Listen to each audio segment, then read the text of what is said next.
হাত ধরাটা অনেক এত সোজা না, সহজ না, যে অনেক সাহস লাগে, দম লাগে।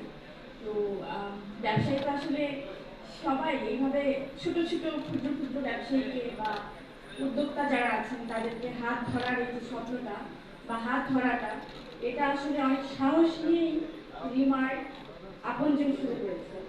আর এই আপনজন পরিবারের মধ্যে আমি একজন আপনজন। তার কারণ হচ্ছে আমি তো প্রথমে জয়েন করেছিলাম শুধু একজন শুভেচ্ছা দূত হিসেবে। তারপরে আমার মনে হলো যে এটা কখন ফিল করলাম, কিভাবে ফিল করলাম জানি না। কাজ করতে করতে আমার এখন মনে হয় না যে আমি এই পরিবারে কাজ করছি একজন মডেল, একজন শুভেচ্ছা দূত, এরকম আমার কোনো কিছু মনে হয় না।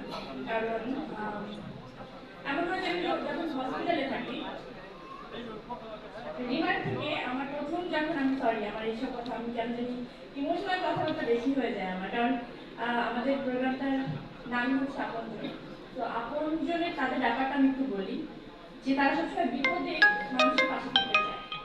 সমস্ত যখন মানুষ ভেঙে পড়ে তখন তাকে উঠাতে চায়, যে না তুমি ভেঙে পড়ো না, তোমার ওই যে পূজা যেভাবে বলে গেল, এই ধরনের আসলে ইমোশন আমার সাথে একটু বেশি হয়েছে রিমার্কের সাথে। যখন আমি প্রথম হালেমের সাথে সাইনটা করি, তারপর